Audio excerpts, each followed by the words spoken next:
আইপিএলে 6বার কলকাতা নাইট রাইডার্সের হয়ে এবং 2বার সানরাইজার্স হায়দ্রাবাদের হয়ে খেলেছেন সাকিব আল হাসান। এক সময় আইপিএলে নিয়মিত মুখ হলেও বয়স আর পারফরমেন্সের বাটা পড়াই গেল আসরে দল পাননি টাইগার এই অলরাউন্ডার। তবে আগামী আসরে আবারও এই টুর্নামেন্টে দেখা যেতে পারে সাকিবকে, যেখানে আগামী 24 ও 25 নভেম্বর সৌদি আরবের জেদ্দায় অনুষ্ঠিত হবে এবারে আইপিএলের মেগা নিলাম। তার আগে আইপিএলে দলগুলো সর্বোচ্চ 6 জন ক্রিকেটারকে দলে ধরে রাখার সুযোগ পেয়েছে, যার মধ্যে চেন্নাই সুপার কিংস 5 জন ক্রিকেটারকে ধরে রেখেছে। চেন্নাইয়ের ধরে রাখা ক্রিকেটারের তালিকায় আছেন মহেন্দ্র সিং ধোনি, ঋতুরাজ গাইকোয়াড, রবীন্দ্র জাদেজা ও শিবম দুবে।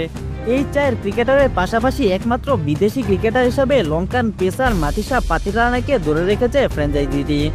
আসন্ন মেগা নিলামের আগে ফ্র্যাঞ্চাইজিগুলো তাদের পছন্দের ক্রিকেটারকে নিয়ে পরিকল্পনা সাজায়, আর নিলামে তাদের উপরই নজর রাখে ফ্র্যাঞ্চাইজিগুলো এবং চেষ্টা করে দলে বেরানোর জন্য। আর তাদের এসব পরিকল্পনার কিছুটা প্রকাশও করে থাকে সামাজিক যোগাযোগ মাধ্যমগুলোতে। ঠিক তেমনি চেন্নাই তাদের সামাজিক যোগাযোগ মাধ্যমে একটি পোস্ট করেছে, যেখানে রবীন্দ্র জাদেজার সঙ্গে এক ক্রিকেটারের শ্যাডো ছবি দিয়ে তারা ক্যাপশনে লিখেছে জাদেজার যমজ অলরাউন্ডার কে।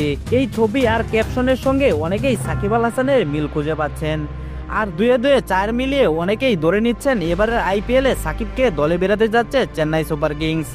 উল্লেখ্য যে এবারের আইপিএলে সাকিবের বৃত্তিমূল্য ধরা হয়েছে 1 কোটি রুপি।